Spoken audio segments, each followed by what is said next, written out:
मैं कर्मचारी को खनकर काट दूंगा। ध्यान है कि नहीं है, मैं गलत बोल रहा हूँ? गायत्री मंदिर में मीडिया कार्यशाला का आयोजन हुआ था, जिसमें इन्होंने मंच से कहा था कि सरपंच को भ्रष्टाचार करने का अधिकार है, क्योंकि सरपंच 15 लाख रुपए खर्च करके जीतता है तो 15% कमीशन। ये इतने ज्ञानी है कि बीमारी को लाभदायक बताते हैं और कहते हैं कि शरीर में कई बीमारियों को दूर करने के लिए कोरोना बहुत उपयोगी। मैं गलत बोल रहा हूँ तो आप बताइए, आप भी लोगों ने किया है। 18 महीने की जब कांग्रेस की सरकार थी तो कहीं कोरेट पिए बच्चा सड़क में नशा है कि उसके साथ फोटो खिंचवाते थे। अब कहाँ गई फोटो? अब क्यों नहीं निकल रहे? अब तो आपकी लगातार सरकार है। कभी जाएंगे ये मऊगंज में तो टेबल कुर्सी साफ करने लगेंगे, कभी ये पागल की एक्टिंग करने लगेंगे, कभी ये शौचालय में हाथ डाल के फोटो खिंचवाएंगे। नहीं, इस बार एक अच्छी चीज हो गई साहब, आपको नई बात बता रहा हूँ, अच्छा याद दिलाया। इस बार इनका ईवीएम मैनेजमेंट फेल हो गया। सुप्रीम कोर्ट ने मैं अभी से आपको एक चीज एडवांस बता रहा हूँ, इस बार जो वोट पड़ेगा, हम हारे या जीते, हम ईवीएम को आरोप नहीं लगाएंगे। हमें अंदर की बात मालूम है, इस बार इनका ईवीएम मैनेजमेंट नहीं है, सुप्रीम कोर्ट ने टाइट कर दिया है।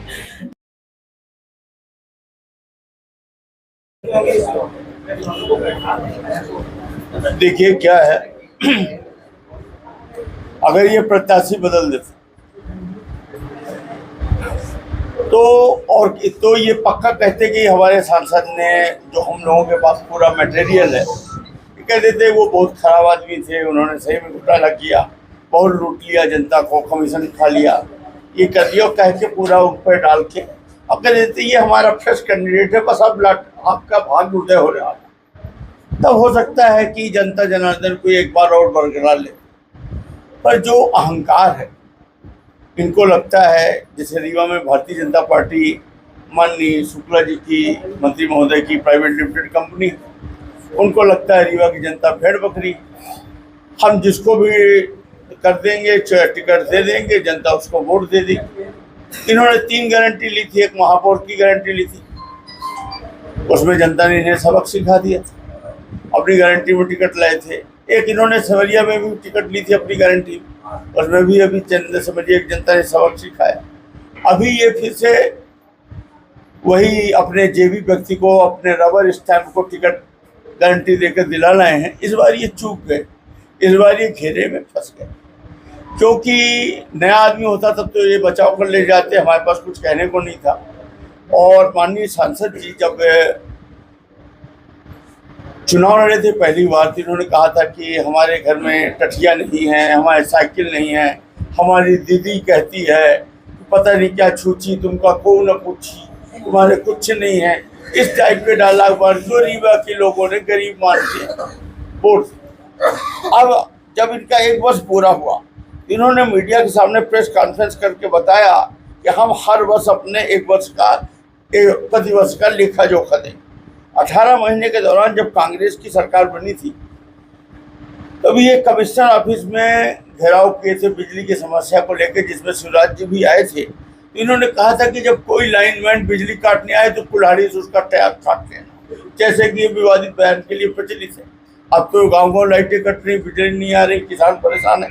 अब क्या हुआ, स्कीम नंबर 6 में एक वार्ड क्रमांक 10 में कार्यक्रम आयोजित हुआ था, जिसमें ये कह रहे थे कि मैं कर्मचारी को खनकर काट दूंगा। ध्यान है कि नहीं है, मैं गलत बोल रहा हूँ? गायत्री मंदिर में मीडिया कार्यशाला का आयोजन हुआ था, जिसमें इन्होंने मंच से कहा था कि सरपंच को भ्रष्टाचार करने का अधिकार है, क्योंकि सरपंच 15 लाख रुपए खर्च करके जीतता है तो 15% कमीशन। ये इतने ज्ञानी है कि बीमारी को लाभदायक बताते हैं और कहते हैं कि शरीर में कई बीमारियों को दूर करने के लिए कोरोना बहुत उपयोगी। मैं गलत बोल रहा हूँ तो आप बताइए, आप भी लोगों ने किया है। 18 महीने की जब कांग्रेस की सरकार थी तो कहीं कोरेट पिए बच्चा सड़क में नशा है कि उसके साथ फोटो खिंचवाते थे। अब कहाँ गई फोटो? अब क्यों नहीं निकल रहे? अब तो आपकी लगातार सरकार है। कभी जाएंगे ये मऊगंज में तो टेबल कुर्सी साफ करने लगेंगे, कभी ये पागल की एक्टिंग करने लगेंगे, कभी ये शौचालय में हाथ डाल के फोटो खिंचवाएंगे। और आप सब जानते हैं कि इन्होंने क्या किया। एक गोवर्धन योजना लागू होती है, केंद्र प्रवर्तित योजना, केंद्र सरकार की योजना है, कई जिलों में मध्य प्रदेश की भी लागू है, पूरे देश में लागू है। जहाँ जहाँ है वहाँ गोबर खरीदी होती है और किसानों के लिए फायदे का धंधा हो जाता है, पशुपालन सब बांध के रखते। ये एक पत्र लिख देते तो रीवा में गोवर्धन योजना लागू हो जाती तो जो हम गाँव किसान परेशान हैं, खेती बिल्कुल बदहाल है, मवेशी सड़क पे एक्सीडेंट हो रहे हैं, ये वो भी नहीं किया। और ये गोद लिए जिस गांव का हाल हुआ का आप जा के तमाशा देख लीजिए, इन्होंने कोई काम नहीं किया। अगर इन्होंने एक प्रश्न लगाया हो, एक लेटर लिखा हो रीवा के लिए, एक कोई ध्यानाकर्षण लगाया हो, कुछ मांगा हो, 1 करोड़ रुपए का भी कोई काम केंद्र सरकार से लाए हो, तो हम कहेंगे कि इनको आप वोट दे दीजिए। ये किसी ग्राम पंचायत, किसी नगर निगम क्षेत्र में, किसी नगर पंचायत में अगर ये 3 लाख का अपना एक काम बता दें कि ये 3 लाख का काम मेरा है, तो हम कहेंगे कि इनको वोट दे दीजिए। इन्होंने क्या किया, कथरी ओढ़ के, हमारे एक कहावत है घी पीना, ये बढ़िया आराम से अपना सोते हैं, दवाई खा लिए, सो लिए और उठे तो चड्डी बनियान, मतलब वही घरेलू कपड़े में फोटो खिंचाना, एक्टिंग करना, और इसके बाद कभी कभी 6 महीने में एक बार लेटरिन में हाथ डाल के गंदगी में फोटो खिंचाना, और फिर काम की आप बात करो तो बेटे कबीर से मिल लो। इनके एक पुत्र हैं बहुत होनहार, सुपुत्र को कबीर जी, उनसे मिलवा ले। ये आम जनता की छोड़ दीजिए, कांग्रेस पार्टी को तो हम विरोधी ही हैं। ये भारतीय जनता पार्टी के किसी कार्यकर्ता, कोई कार्यकर्ता बता दें कि भारतीय जनता पार्टी के किसी कार्यकर्ता को अगर इन्होंने एक हैंडपम्प दिया हो, 5,000 रुपये इन्होंने सांसद निधि से दिया हो, किसी गरीब, बीमार, लाचार, अनुसूचित जात, जनजाति या भारतीय जनता पार्टी के किसी कार्यकर्ता को इन्होंने 5,000 रुपया दिया हो, तो उसका नाम बता दें। किसी जगह में एक काम किया हो तो ये बता दें। कुछ भी इन्होंने नहीं किया है। पूरा 10 वर्ष रीवा के जनता की भूमिका केंद्र सरकार में शून्य है। वैसे भी अघोषित इमरजेंसी है। भारत को माननीय जो केंद्र की सरकार है इस समय जिस तरह तानाशाही चल रही है, देश को रसिया बना दिया है। पुतिन की तर्ज पे काम हो रहा है। जैसे पुतिन रूस में 40 साल से को जेल, कोई बोला तो तुरंत जेल, किसी का पे हमला करवा देना, जिस तरह पुतिन का रवैया, उस दिशा में हम आके लगभग उस किनारे में खड़े हुए हैं। और केंद्र का तो हाल हम देख ही रहे हैं कि हमारा संविधान खतरे में, हम आगे क्या करेंगे, क्या होगा इस देश का। इसकी लड़ाई, असली लड़ाई तो सुप्रीम कोर्ट ऑफ इंडिया के चीफ जस्टिस मिस्टर चंद्रचूड़ लड़ रहे हैं। अभी भी इस देश में कुछ ऐसे लोग हैं जो देश के लिए जीते, उनको दिख रहा है कि देश कहाँ जा रहा है। उन्होंने इलेक्ट्रल बॉन्ड वाला जो केस खोला, आप देखिए ना, पूरे का पूरा खुल गया ना। जिन जिन लोगों पे इन्होंने ईडी का छापा डाला, उन्हीं लोगों से चंदा लेके आरोप पत्र में उनको मुक्त करा। ऊपर से जैसे आप दिल्ली का शराब कांड ले लीजिए, उसमें इन्होंने जबरन सिसोदिया को अंदर कर रखा है। आज तक चार्जशीट पेश नहीं कर पाए। कानून ऐसे बनाए कि अभी हम पूछताछ कर रहे हैं, जब तक पूछताछ नहीं होगी जमानत नहीं होगी। जो आदमी मुख्य मुजरिम पकड़ा गया था उससे 80 करोड़ रुपए इनके निकले, उसमें भी इन्होंने चंदा लिया और उसके मुंह से जबरन ये बयान दिलवा दिया कि तेरे को सरकारी गवाह बना लेंगे, इनका नाम ले। सिसोदिया को अंदर कर दिया, अब केजरीवाल जी को अंदर कर दिया। अब आप देखिए कि चलते लोकसभा के चुनाव, इनका आप हौसला देखिए, ये पब्लिक का इनको भय नहीं। ये इतना तानाशाही में उतारू हैं, ये 2 मुख्यमंत्री को इस चुनाव में कर रहे हैं, अंदर कर रहे हैं, तो ये जीतने के बाद क्या करें। हम आ जाते हैं रीवा में। रीवा में माननीय सांसद जी को अधिकार है कि 10 बच्चों का एडमिशन इनके लिखने पर केंद्रीय विद्यालय में हो जाता है। 10 वर्षों में कम से कम 10 वर्षों में 100 बच्चों को करा सकते थे। किसी एक का ये पत्र बता दें कि हमने एक के लिए पत्र लिखा, बोलते हैं कि लेटर पैड भैया जी के घर में है, वहाँ चलेगा। तो हमें रबर स्टाम्प नहीं चुनना ना। 5 साल जनता धोखा खा गई, 10 साल धोखा खा गई। हमारी केंद्र सरकार में हिस्सेदारी क्या? हम क्यों रबर स्टाम्प को वोट दें? हम जीते जागते इंसान, हम जीते जागते आदमी को वोट देंगे। हमने आपको बताया ही कि इनका क्या रहा। 25 वर्ष से जो भारतीय जनता पार्टी का कार्यकर्ता है, उसका क्या है? जिसने अपना जीवन खपा दिया, उसका नंबर कब आएगा? ये कहेगी कार्यकर्ता आधारित पार्टी, जब एकदम प्राइवेट लिमिटेड कंपनी जैसे ही काम कर रही है, तो इससे अच्छे तो हमारी कांग्रेस पार्टी है, जहाँ हर कार्यकर्ता को मौका मिलता है। अब आप इनका ये देख लीजिए, सांसद निधि, ये बहुत कहते थे ना कि मैं बड़ा ईमानदार हूँ, पूरा का पूरा इतना पंच को अलग अलग बांट दिया गया। ये चार्ट है। इस चार्ट में वाटर टैंकर, यात्री प्रतीक्षालय, हैंडपंप, विद्युतीकरण, gravel road, PCC, check dam, इसमें ईयर वाइज पैसा है, हर साल अलग अलग की, इस साल इतना, इस साल इतना, इस साल इतना, टोटल इतना, इसका टोटल बना हुआ है। इसकी एक समरी भी नीचे लगी। स्वेच्छानुदान से 10 वर्ष में जो 50 लाख प्रतिवर्ष से 5 करोड़ मिला, उसका कोई पता नहीं। आजकल कियोस्क बैंक का एक धंधा चला है ना, कियोस्क बैंक वाले 2% कमीशन लेके पलटी कर देते हैं वोटर लिस्ट के नाम पे पैसा निकाल करके, क्योंकि उनके पास सबके खाते हैं, वो मोदी जी वाला वो सबके खाते हैं और आईडी है, तो उससे कर लिए। वाटर टैंकर में 11 करोड़ 95 लाख। नीम चौराहा में इनकी इंडस्ट्री है, रमाकांत जी जो पार्षद थे उनके साथ पार्टनरशिप में इनके बेटे की इंडस्ट्री, खुद ही टैंकर बनाते हैं।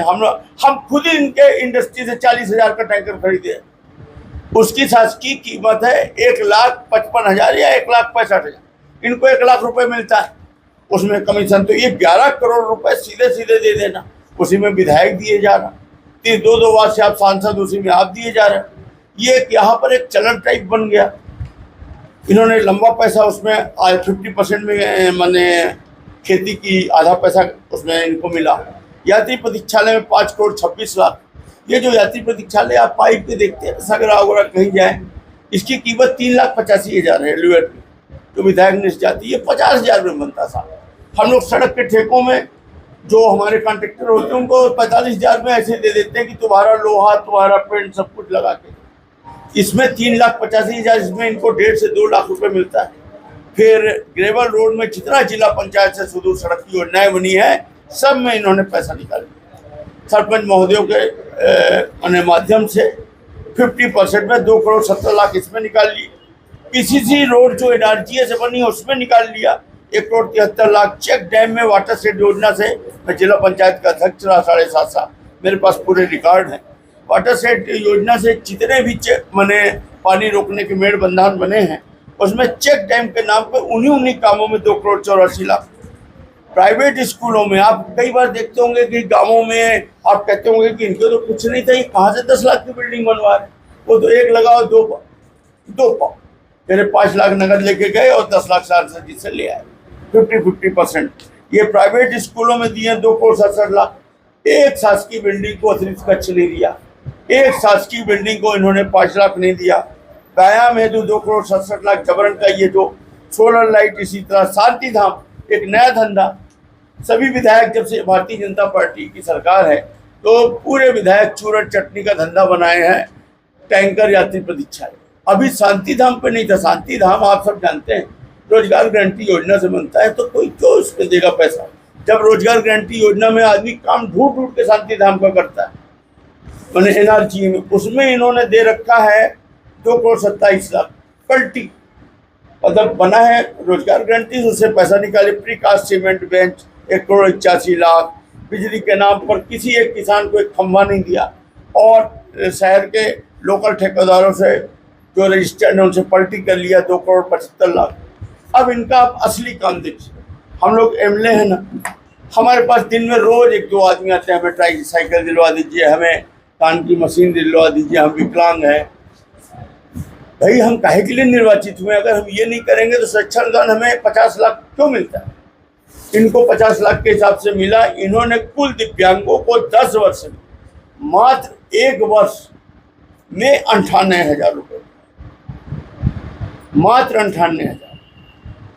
शौचालय के ढिंडोरा पीटते हैं ना, 8 वर्ष में कुल 10 वर्षों में 32,62,000, यानी 1 वर्ष में 3,03,000, तो 10,03,000।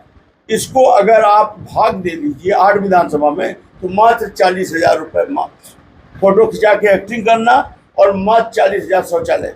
हैंडपम्प जैसे महत्वपूर्ण काम में इन्होंने प्रत्येक वर्ष एक विधानसभा में मात्र 1 हैंडपम्प दिया। ये आंकड़ा पूरे पैसे को आप भाग दे दीजिए 1 करोड़ 30 लाख को 10 वर्षों में, और फिर उसको 8 विधानसभा में भाग दे दीजिए, तो एक हैंडपम्प का भी पैसा पूरा नहीं हो रहा। तो हम मानते हैं कि चलो 1 हैंडपम्प का लघु उद्योग के नाम पर केवल अपने बेटे का, बाकी कुछ नहीं। शिक्षा के क्षेत्र में कुछ नहीं, पक्के सड़क में कुछ नहीं, स्कूल अस्पताल की मरम्मत में कुछ नहीं। आपके पास कहाँ से दिल्ली में 2-2 मकान हो गए? आपके पास जेपी ग्रीन्स कासमास में कैसे मकान हो गया 501 नंबर? आपको जेपी वाला गिफ्ट कर रहा है। यहाँ लोगों को मतलब लोग प्रताड़ित है और किसान प्रताड़ित है, उनकी ज़मीनें चढ़ा ली गई। जेपी के नाम से जबरन आप बोल नहीं रहे क्योंकि आपको गिफ्ट मिला है। आपने बढ़िया दिल्ली में भी अपना आशियाना बढ़िया बना लिया। आप यहाँ कहते थे कि हमारे कुछ नहीं है, बढ़िया घर में अपने गांव में 2-3 करोड़ की कोठी बना ली। आपकी फैक्ट्री खुल गई 2-2, एक नीम चौराहा में, एक वहाँ गांव में। आपका बढ़िया वेयर हाउस बन गया। आपने किटवरिया में अभी 5-6 करोड़ रुपए की जयराम कुशवाहा से ज़मीन खरीद ली। आपने ये शांति विला कॉलोनी में नोटबंदी के समय बढ़िया बड़ी 2-3 करोड़ रुपए की प्रॉपर्टी खरीद ली। ये जो इनके भैया साहब हैं, तो भैया साहब ने इनको पूरा आर्ट सिखा दिया कि कैसे जनता के वोट को नोट में कैसे पलटा जाता है। तो ये नोट में बढ़िया पलट लिए। रीवा की जनता इनको कमवाने के लिए वोट दे, क्यों दे? 10 वर्ष दे दिया अनजाने में, नहीं जान पाई, इनकी पोल नहीं खुली। आज तो आंकड़ा सामने है। अब इसके बाद भी किसी को जिंदा मछली निकलना है तो निकल। मुझे तो नहीं लगता कि रीवा की जनता वैसे भी जागरूक रही है। गांव गांव जब इनकी असलियत सामने जाएगी, अभी तो सब ये जानते हैं कि ये किसी काम के नहीं, कोई काम नहीं, लेकिन साथ में जब इनका ये कारनामा जाएगा इन्हें कोई क्यों वोट दे। और हम चाहते हैं कि मजबूत विपक्ष हो। अगर कांग्रेस पार्टी को जनता जनार्दन यहाँ मौका देती है, नीलम मिश्रा जी को मौका देती है। नीलम मिश्रा जी सिमरिया में विधायक नहीं, हमारे जो व्यक्तिगत विरोधी वो भी इनके विरोधी नहीं। इनका व्यवहार काम धाम ऐसा था समतुल। तो हम ये पूरी कोशिश करेंगे कि हम बेहतर से बेहतर अच्छा काम और हमने अपने घोषणा पत्र में एक विपक्ष के सांसद के तौर पे कर पाए। हम लक्ष्मी चौड़ी नहीं देंगे, लेकिन हम इतना जरूर चाहते हैं कि रीवा की जनता की भागीदारी जो 10 वर्ष से केंद्र सरकार में संसद में शून्य है, वो एक बार जिंदा हो जाए और रीवा की जनता ये महसूस करे कि संसद में जब कुछ बोला जाता है या चलती है या केंद्र की सरकार है, उसको लगे कि मैं भी इससे जुड़ा हूँ, ये मेरे वोट से। अभी आपको लगता है क्या? अभी रीवा की जनता को लगता है जैसे हमने अपना वोट डस्टबिन में डाल दिया। तो मेरा यही कहना है, मैं सबका आशीर्वाद चाहता हूँ। धन्यवाद। आपने सांसद के बेटे के आरोप लगाए हैं, कुछ प्रमाण है इसके? प्रमाण है आपने सांसद? हाँ है ना प्रमाण। जैसे छोटे वाले बेटे के नाम से तो सांसद जी ने अपने बयान में ही बोला कि किटवरिया में हाँ हमने जमीन खरीदी, और इंडस्ट्री उनकी वेयर हाउस। तो आप सामने चले जाओ ना, घर के सामने ही ना है। मिश्रा जी, हाँ ये बताइए, आपके बड़े बड़े नेता दिग्विजय सिंह और कई ऐसे नेता कहना है उनका कि ईवीएम भाजपा के कब्जे में है। हाँ, जब ईवीएम भाजपा के कब्जे में है तो फिर चुनाव लड़ने का मतलब क्या नहीं। हुआ? इस बार एक अच्छी चीज हो गई साहब, आपको नई बात बता रहा हूँ, अच्छा याद दिलाया। इस बार इनका ईवीएम मैनेजमेंट फेल हो गया। सुप्रीम कोर्ट ने मैं अभी से आपको एक चीज एडवांस बता रहा हूँ। इस बार जो वोट पड़ेगा, हम हारे या जीते, हम ईवीएम को आरोप नहीं लगाएंगे। हमें अंदर की बात मालूम है, इस बार इनका ईवीएम मैनेजमेंट नहीं है। सुप्रीम कोर्ट ने टाइट कर दिया है, सुप्रीम कोर्ट ने इनका खोल दिया है ये ईवीएम मैनेजमेंट में। मुझे अंदर की जानकारी है, मैं उस पार्टी में रहा हूँ। इस बार ये बिना ईवीएम के हो रहा है। केवल इन्होंने वो बनाया, नैरेटिव जरूर बनाया, रामलला मंदिर के नाम पर कि एक वातावरण है और इनको ईवीएम का खेल करना था, पर वो खेल हो नहीं पाया। जो भी होता था सबके सामने है, आप खुद भी समझ सकते हैं कि शहरी क्षेत्र में भारतीय जनता पार्टी को मजबूत माना जाता है। कि शहर मतलब भाजपा का वोट, गांव मतलब कि मिला जुला वोट। शहर में आप देखिए 50%, जब महापौर का इलेक्शन हुआ तो आपने देखा नहीं 50% सीटें किसको मिल गई? कांग्रेस को मिल गई।